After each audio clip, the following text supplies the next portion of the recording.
He rescued 2 starving alien sisters. What they did next left him stunned. The night shift at Ed's Gas and Go was usually quiet, especially this far from the highway. Mike Henderson preferred it that way.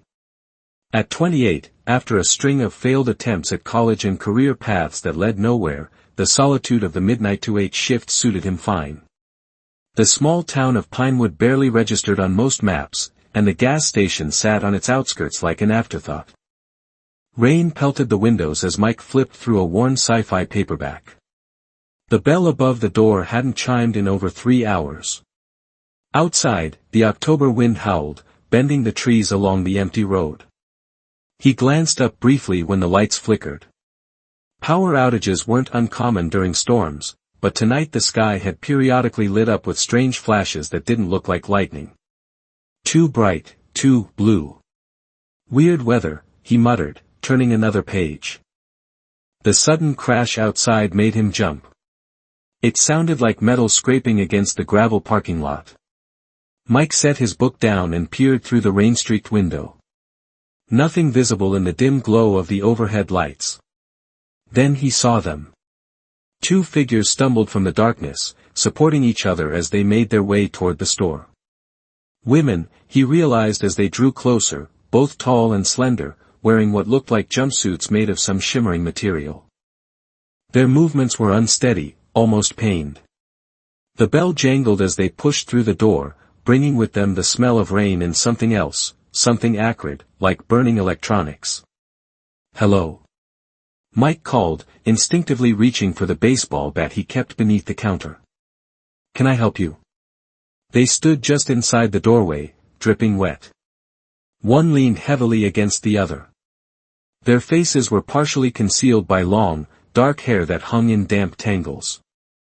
Something about them seemed off. "Food," the taller one said, her accent unlike anything Mike had ever heard. "Please." "Food." Mike's hand relaxed on the bat. Whatever else these women might be, they were clearly in trouble. "Yeah, sure," he said, gesturing toward the aisles of snacks. "We've got chips, candy bars." The woman who had spoken shook her head frantically. "Real food. Protein. Please." Mike hesitated. The gas station didn't stock much in the way of real food, just the usual convenience store fare.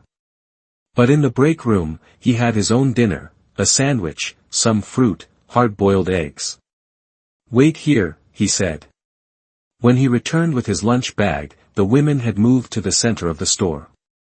Under the fluorescent lights, he could see them more clearly.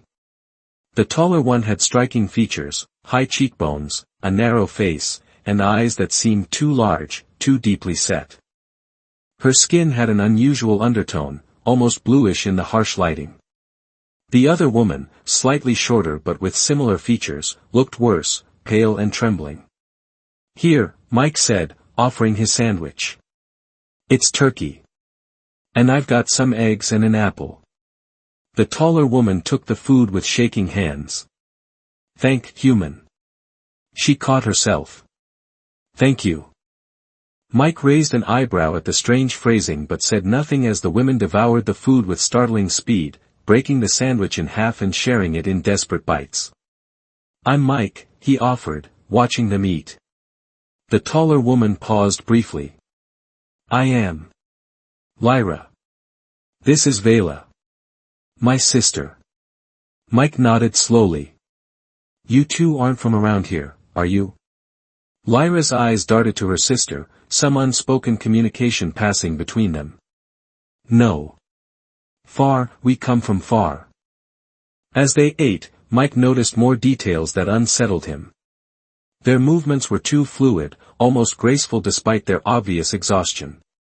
Their ears, partially visible through their damp hair, seemed to taper to slight points. And their eyes, in this light, they looked almost violet. "Are you in some kind of trouble?" he asked cautiously. Before Lyra could answer, Vela made a small gasping sound and collapsed to her knees. "Vela!" Lyra cried, dropping beside her sister. Mike rushed around the counter to help. "Is she okay?" Should I call 911? No. Lyra's response was sharp, panicked. No authorities. Vela had fallen onto her side, and as her jumpsuit rode up, Mike saw something that made his blood run cold. Along her calf was a wound unlike any he'd ever seen. The edges seemed to shimmer with a blue-green light, the skin around it discolored in patterns too geometric to be natural. What the hell is that? He whispered. Lyra quickly pulled the fabric back down to cover the wound. Please, she said, her large violet eyes locking with his. We need safe place. Just for night. Cannot stay here in open. Mike stood frozen, his mind racing through possibilities, each more impossible than the last. These women, if they were women, weren't just foreigners. They weren't even human. You're not from Earth, are you? The words sounded ridiculous as he said them. Lyra didn't answer immediately. Instead, she reached into a pocket of her jumpsuit and withdrew a small device. It fit in her palm, transparent and glowing from within. With a subtle movement of her fingers, it projected a three-dimensional image into the air between them, a star system Mike didn't recognize. Home, she said simply, then closed her hand, and the image vanished. Mike ran a hand through his hair, struggling to process what he was seeing. Aliens. Actual aliens, here in his gas station in the middle of nowhere. My apartment's behind the store, he heard himself saying. You can stay there tonight. I'll help you carry her. Relief flooded Lyra's strange features. Thank you, Mike human. We not forget this kindness. Together, they lifted the semi-conscious Vela. As Mike supported her weight, he was struck by how light she was, almost unnaturally so for her height. Your sister needs a doctor, Mike said as they moved toward the back door that led to his small living quarters. No doctors, Lyra insisted. Her body, different. Need only rest and food. We have medicines in our vehicle. Your vehicle? You mean your spaceship? Mike asked, still not quite believing the words coming out of his mouth. Yes. Crashed in forest. We return when Vela stronger. They had just reached the door to Mike's apartment when the radio on the counter crackled to life with an emergency broadcast signal. This is the emergency alert system. Military and law enforcement personnel are investigating reports of an unidentified aircraft crash 10 miles north of Pinewood. All residents are advised to stay indoors and report any unusual sightings or persons to the following hotline. Mike and Lyra froze, staring at each other as the announcement repeated. Outside, in the distance, the sound of helicopter rotors cut through the rain. They search for us, Lyra whispered, her large eyes wide with fear. If they find us. They won't, Mike said with sudden resolve, surprising himself. Not tonight, anyway. He pushed open the door to his apartment just as headlights swept across the front of the gas station. A convoy of black SUVs was pulling into the parking lot.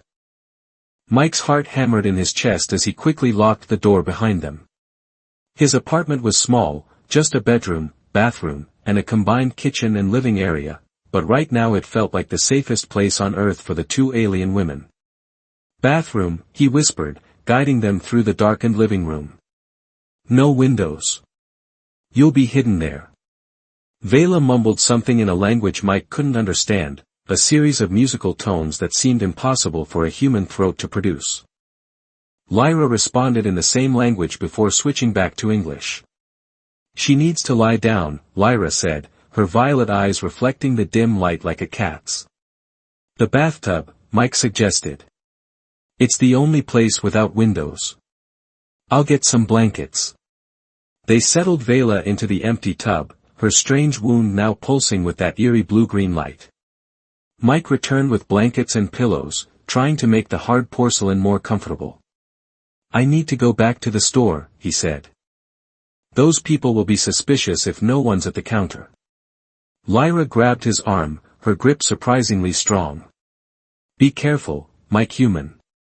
Do not tell them about us. I won't, he promised. Just stay quiet. I'll be back as soon as I can. Mike slipped back through his apartment and into the store just as the bell above the door chimed. Two men in dark suits entered, followed by a woman in military fatigues with captain's bars on her shoulders. "Evening," Mike said, trying to keep his voice casual as he moved behind the counter. "Can I help you folks?" The captain stepped forward, her posture rigid.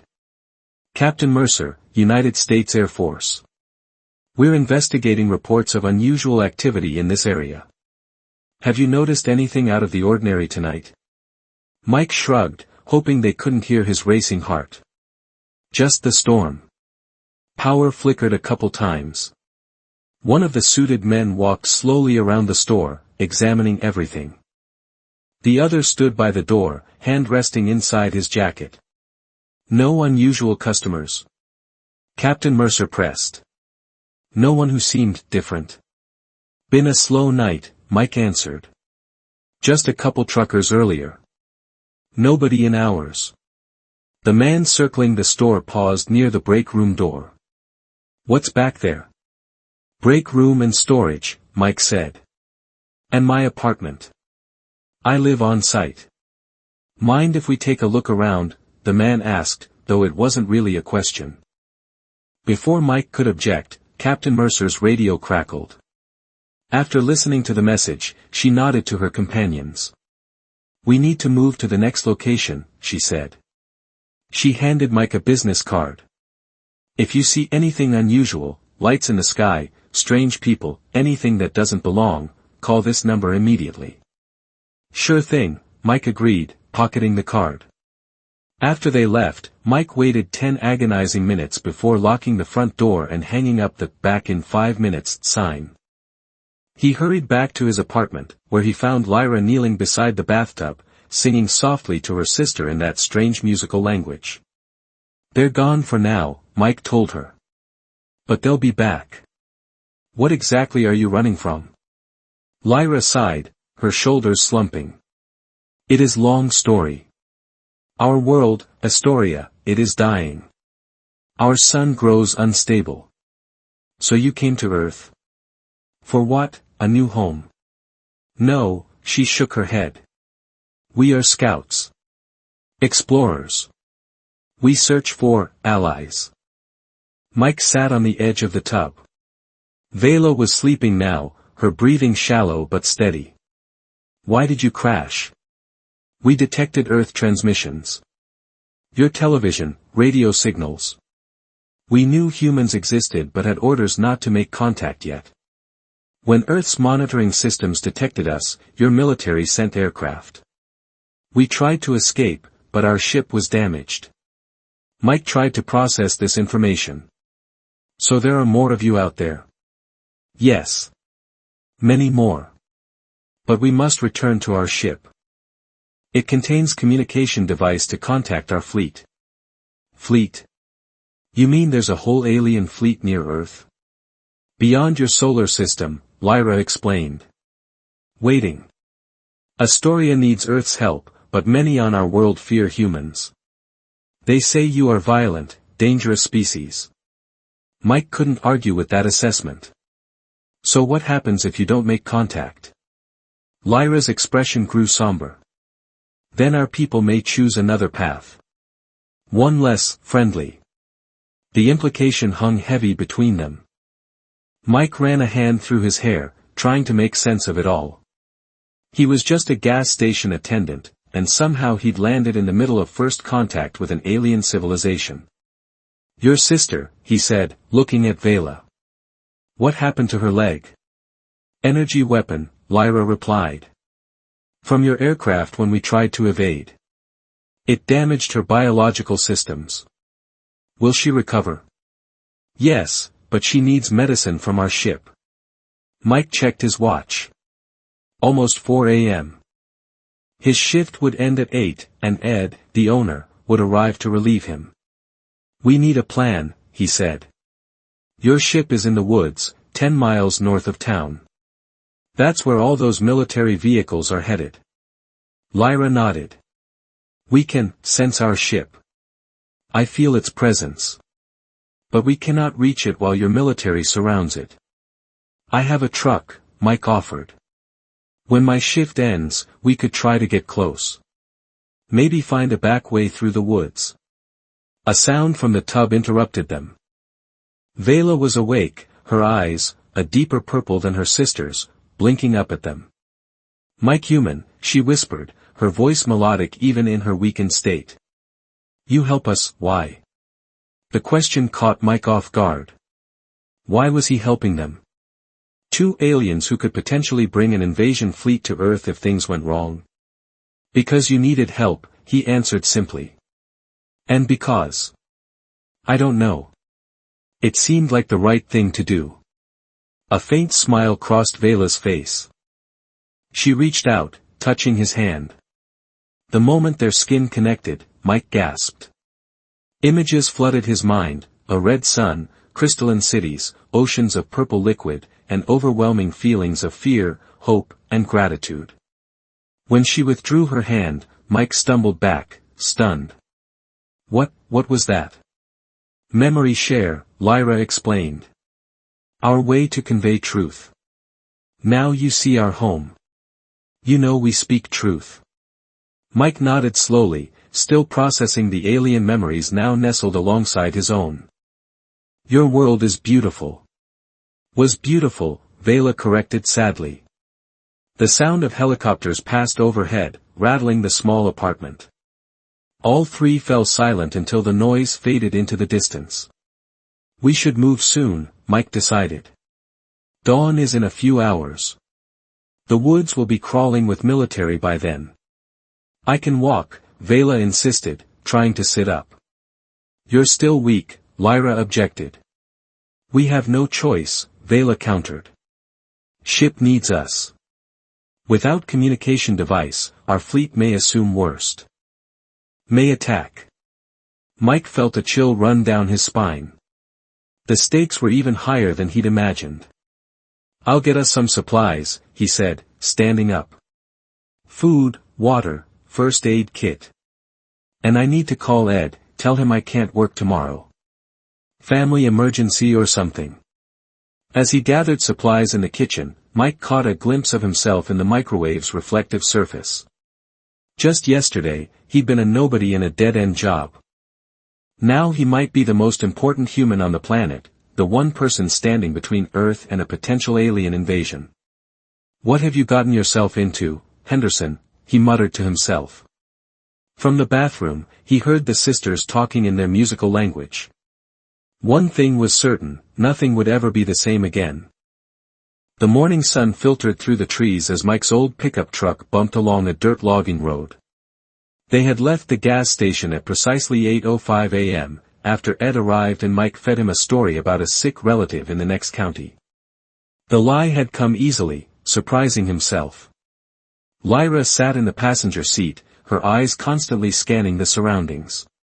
Vela lay across the back seat, wrapped in blankets, her condition improved but still weak. They had changed into clothes Mike provided, jeans and hooded sweatshirts that helped hide their alien features. Turn left soon, Lyra instructed, her head tilted as if listening to a distant sound. Ship is 3 miles that direction. There's no road that way, Mike pointed out.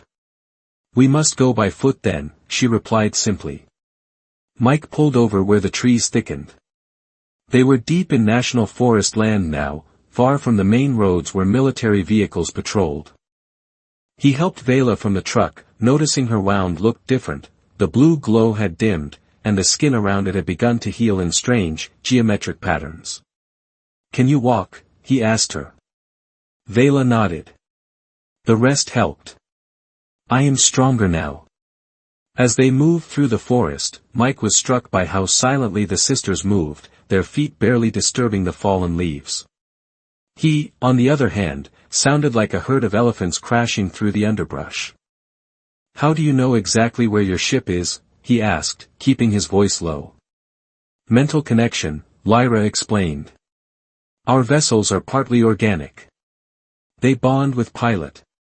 Organic? You mean your ship is alive? In way humans might not understand. Not alive like animal, but aware. Responsive.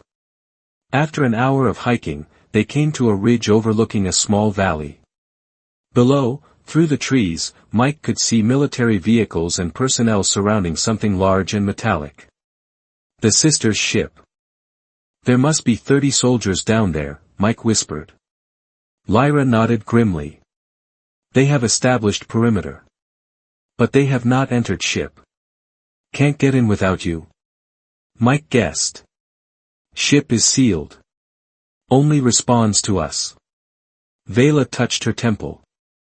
"To our mental signature." They retreated from the ridge to plan.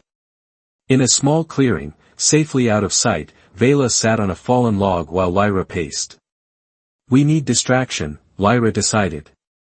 "Something to draw soldiers away from south side of ship." Mike thought for a moment. "I could start a small fire to the north. Just big enough to see the smoke. That would draw some of them away."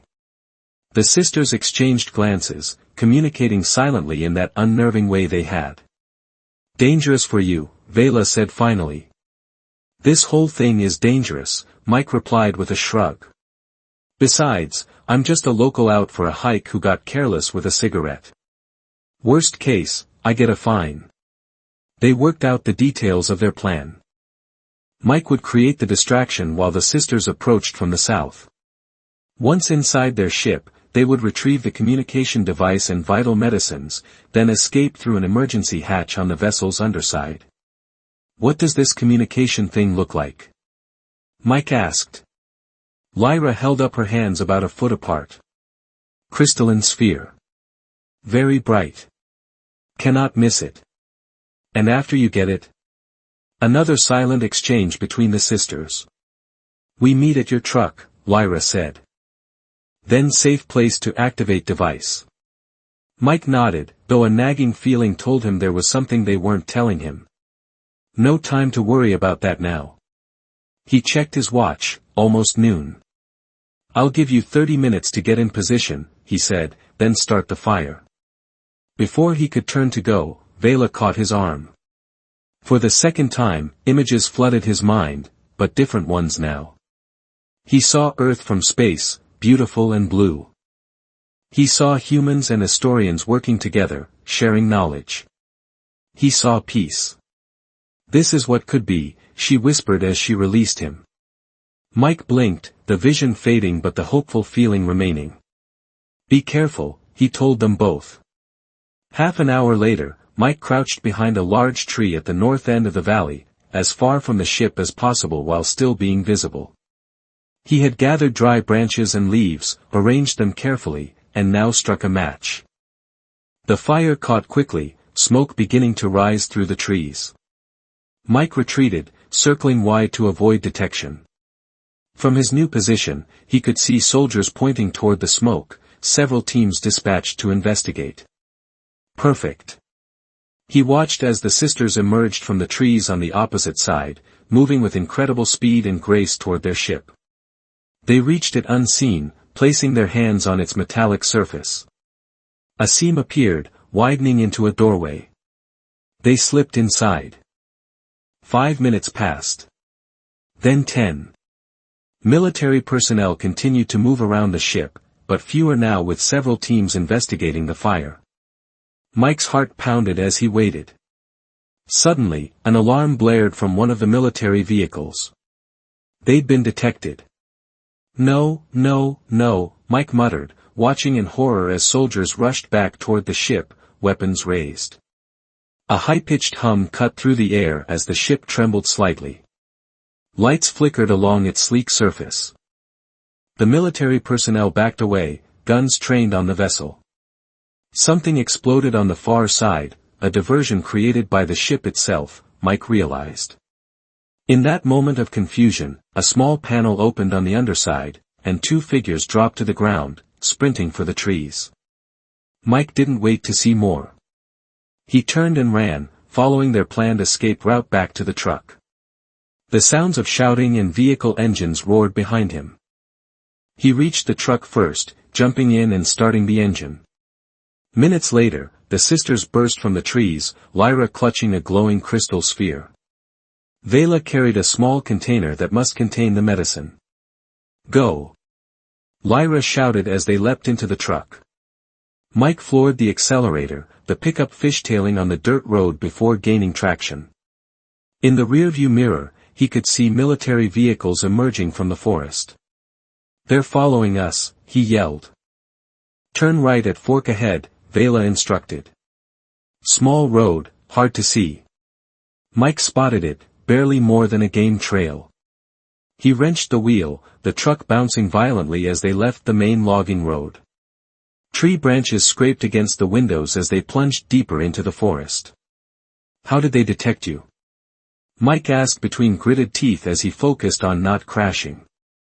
"Ship activated defense protocol when we entered," Lyra explained, clutching the crystal sphere protectively. "Sent signal to fleet." Mike nearly drove off the narrow path. "You what?" "You called the fleet." "Not called," Vela corrected. "Warned. Told them we are safe but discovered. Now we must establish proper communication before your military acts unwisely." The truck burst from the forest onto a wider dirt road. No sign of pursuit yet. Mike allowed himself to breathe. "What happens now?" he asked. Lyra held up the crystal sphere, which pulsed with internal light. "Now we change everything, Mike Human. Now we make history." As they drove, Vela opened her container and removed a small vial of glowing blue liquid. She drank it, then sighed with relief as the strange patterns on her injured leg began to glow more intensely. "Medicine working," she said. "Soon I heal completely." Mike glanced in the rearview mirror again. "We need somewhere safe to hide. Somewhere they won't think to look for aliens." "We trust you to find such place," Lyra said, placing her hand on his arm. This time, no visions came, just a warm feeling of confidence and gratitude. They crested a hill, the valley spreading out before them. In the distance, military helicopters circled the crash site. The first contact between humans and Astorians had not gone as planned, but it had begun nonetheless. And somehow, Mike Henderson, former nobody, was right at the center of it all. By nightfall, they had found refuge in an abandoned hunting cabin deep in the mountains. Mike had remembered it from his teenage years, when his father used to take him hunting. The small wooden structure was dusty and cold, but it was well hidden and far from any roads or trails. "This should be safe for now," Mike said, lighting the old kerosene lamp he'd found on a shelf. Its warm glow filled the single-room cabin. Vela sat on a rickety chair, examining her leg.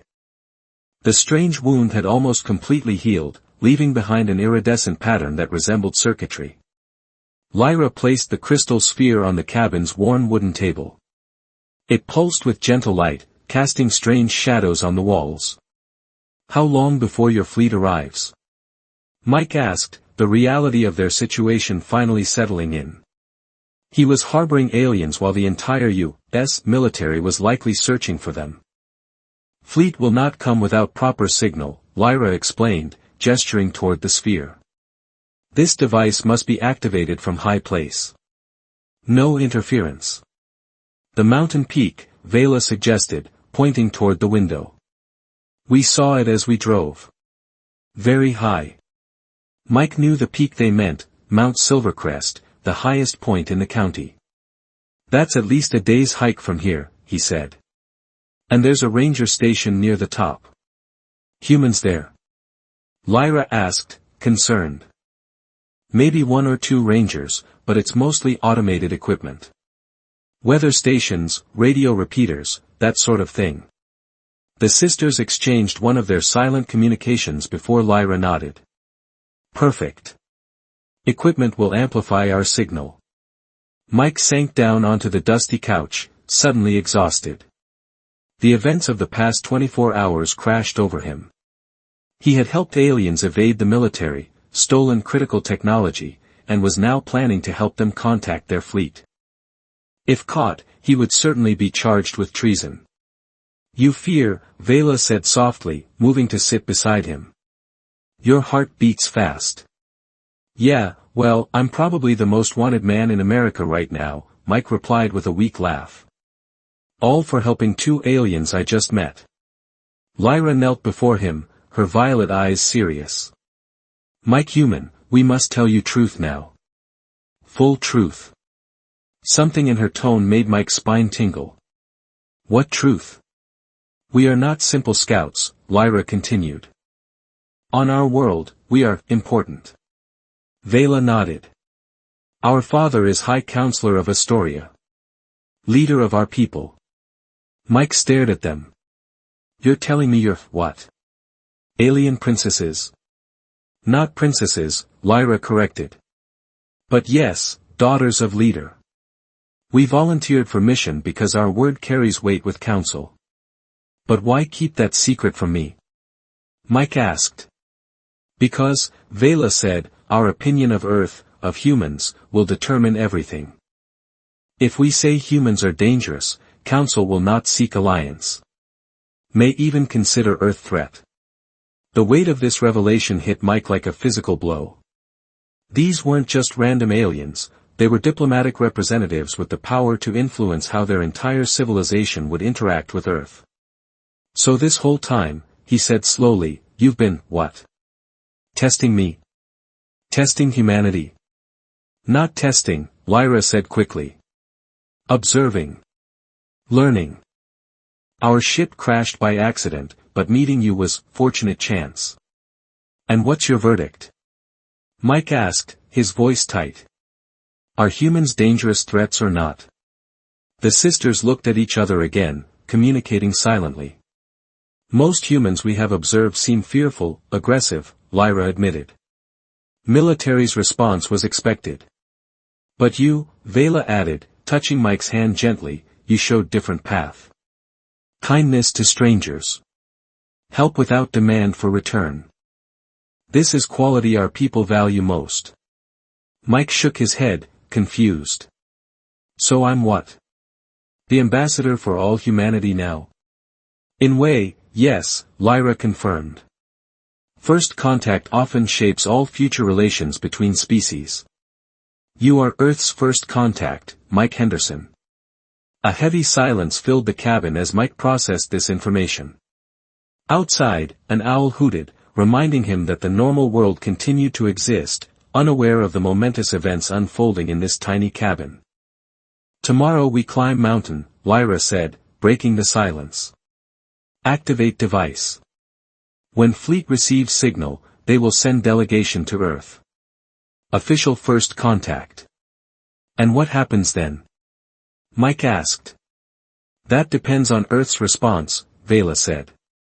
And on what we tell our father about humans. Mike stood up, pacing the small cabin. This is insane. I'm a gas station attendant. I barely graduated high school. I'm nobody special. Yet you helped us when others would not, Lyra pointed out. Special not always mean powerful or educated. Sometimes special is just, kind. Something in her words touched Mike deeply. All his life he had felt like a failure, college dropout, job hopper, going nowhere in a forgotten town. But to these advanced beings from another world, his simple act of kindness made him special. I'll help you reach the mountain top, he decided. But I want your word that your people come in peace. No matter what happens. We cannot promise actions of entire civilization, Lyra said carefully. But our recommendation will carry great weight. And we will speak well of humanity because of you. They spent the night planning their ascent of Mount Silvercrest. The crystal sphere, Lyra explained, would broadcast a signal that would reach their fleet at the edge of the solar system. The signal would contain not just coordinates but their assessment of Earth and its people. As dawn broke, they set out from the cabin. Mike had packed what little food remained and filled water bottles from the spring behind the cabin. The hike would take most of the day, but if they moved quickly, they could reach the summit by nightfall. The mountain trail was steep and occasionally treacherous, but the sisters moved with surprising agility despite their unfamiliarity with Earth's terrain. Several times they heard helicopters in the distance, but the thick forest canopy kept them hidden. By late afternoon, they had climbed above the tree line. The ranger station stood a half-mile ahead, a small building surrounded by various antennas and weather instruments. No vehicles, Mike noted with relief. Station might be unmanned today. They approached cautiously. The door was locked, but Mike found the emergency key in its hiding place under a fake rock. Some things never changed, even in high-security locations. Inside, the station was empty but warm. Electronic equipment hummed along the walls, monitoring weather conditions and radio transmissions. Perfect, Lyra said, examining the equipment. Very powerful transmitters here. She placed the crystal sphere on the central console. It began to pulse more rapidly, responding to the electronic equipment surrounding it. What now? Mike asked. Now we activate, Vela said. But first. She turned to Mike, her violet eyes serious. You should know, once contact established, your life changes forever. You will be first human to officially meet Asterian delegation. Important person in history. I never wanted to be important, Mike said honestly. I just wanted to help you. That is why you are perfect choice, Lyra replied with a gentle smile.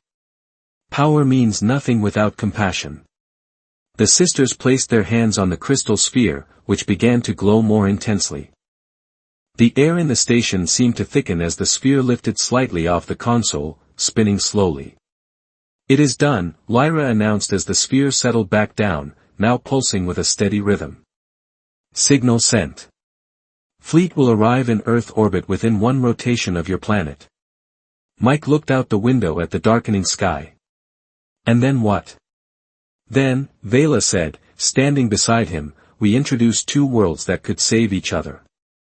As if in response to her words, the equipment in the station suddenly came alive, screens flickering with incoming signals. Outside, the clouds parted, revealing a night sky transformed. Among the familiar stars, new lights appeared, moving, pulsing, arranging themselves in geometric patterns impossible for natural celestial bodies. The Asterian fleet had arrived, and Earth would never be the same again. Thank you, Mike Human, Lyra said, taking his hand. For feeding two starving alien sisters when they needed help most. Your kindness may have just saved two civilizations. Mike simply nodded, words failing him as he watched humanity's future unfold in the stars above. Sometimes, the smallest acts of kindness could change everything.